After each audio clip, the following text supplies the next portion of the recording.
Jason's with us in New York. Hi, Jason. Welcome to the Dave Ramsey Show. Hi, Dave. How's it going? Better than I deserve. What's up?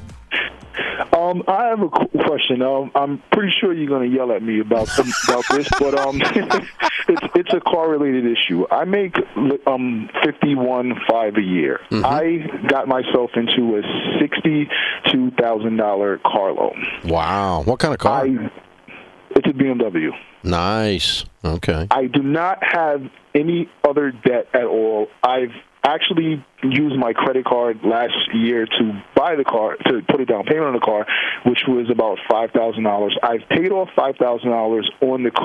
I paid the whole credit card off, and then I've also brought the car loan down to about $55 right now. Mm-hmm. Unfortunately, since I carried over a lot of negative equity, and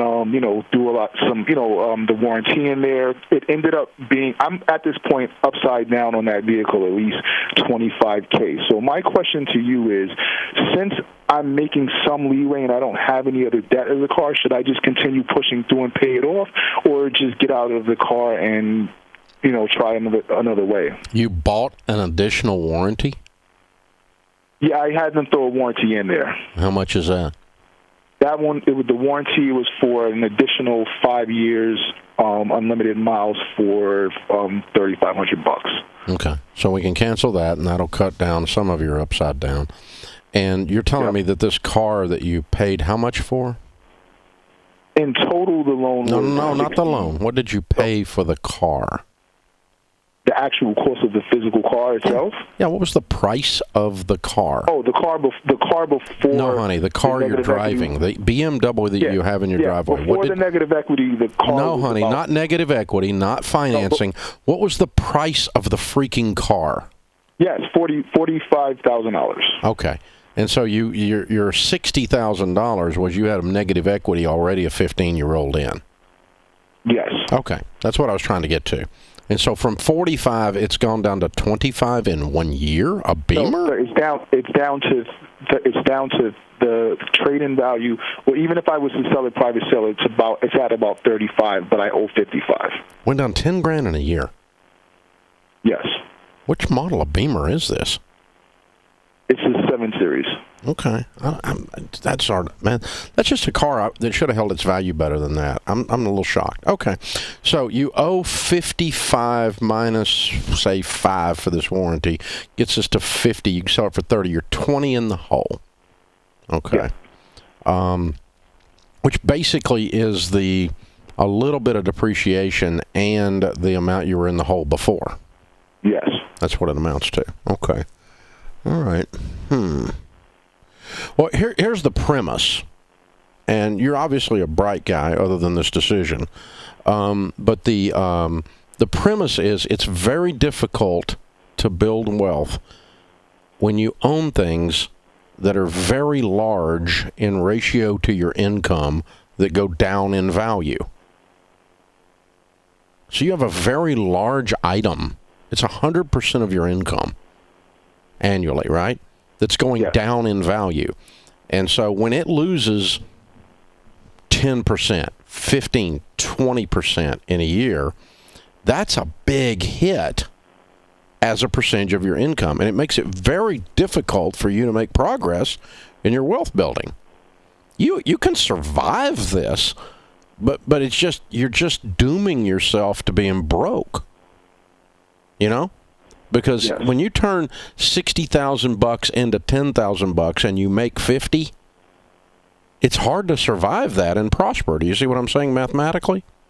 Yes. And that's where we're headed with this car. I mean, drive it 3 more years, it's going to be worth 10. Am I right? Yes. I mean, it might be worth 12, but I mean, and a 7 Series Beamer is a wonderful car.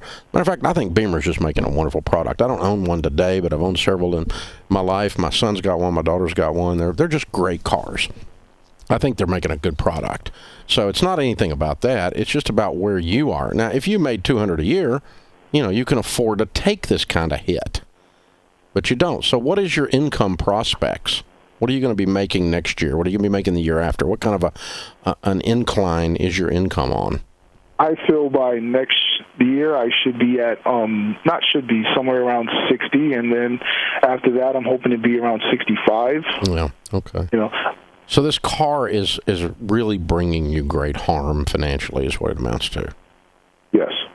That's what it comes down to. It's not I'm yelling at you. It's just, it's not a blessing to you. It's a curse. Until you get in and turn the key, and when you're driving it home, it's a blessing because it's a fabulous vehicle. But I'm saying financially, mathematically, what it's doing to you is it's a curse in your life.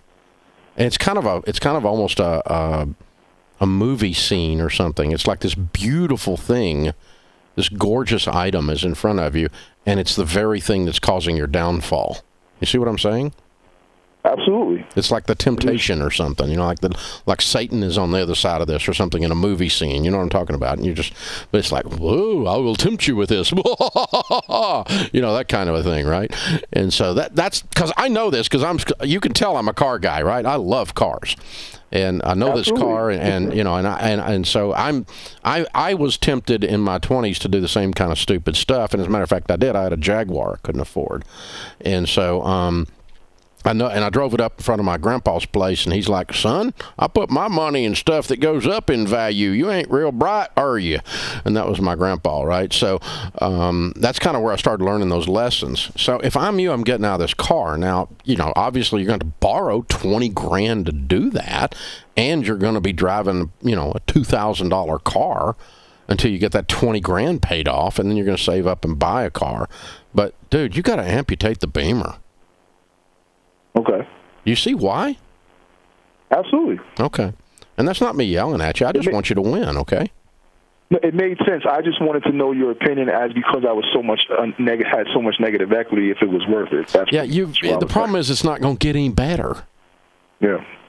You can plow through the negative equity as an unsecured loan, and holding the car is going to make the thing compound. It's going to make the problem compound mathematically, and because the car's going down while you own it, like a rock. They all do. Even great cars go down in value like a rock. So that's the thing. I want you to have a car that's a blessing and not a curse. Thanks for the call.